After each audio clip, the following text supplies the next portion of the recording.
Hanggang ngayon na hindi ko pa rin maintindihan no, kung bakit marami pa rin naloloko itong mokong na ito.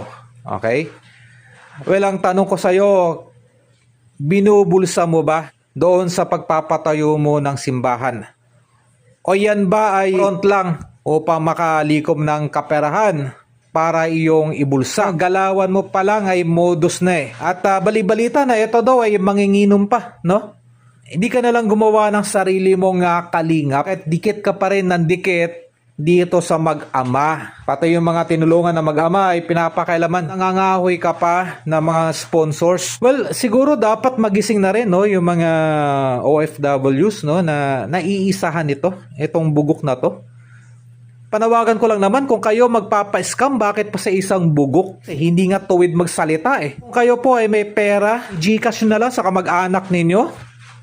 And then utusan nyo yung kamag-anak nyo na magpakain ng taong grasa o magpakain ng bata sa langsangan. Ganun na lang po, no? Huwag na lang padaanin sa mga ganitong mga modus na ito, no? Itsura pa lang, demonyo na eh. Isa pa, no? Yung nga daw, no? Meron siyang kaso. Ito din, wala ding humpay sa pag-kolekta rin ng kaperahan mula sa mga sponsors, no? Minamagnified niya yung kanyang kaso para makakuha ng kaperahan sa mga OFWs.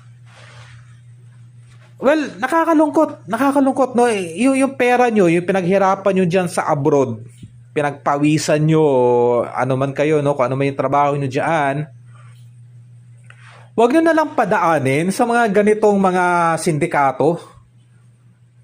Okay, itsura pa lang po, hindi na pagkakatiwalaan, demonic na. No, yung pagiging scammer, singaw na singaw sa pagkatao ng mga yan. Ay, merong sponsors no, na nagpadala ng napakalaking halaga, halos milyon. Pero yung simbahan, hindi pa rin tapos, wala pa rin pambili ng tiles. O alam nyo na kung paano binubulsa. Ginagawang front, simbahan.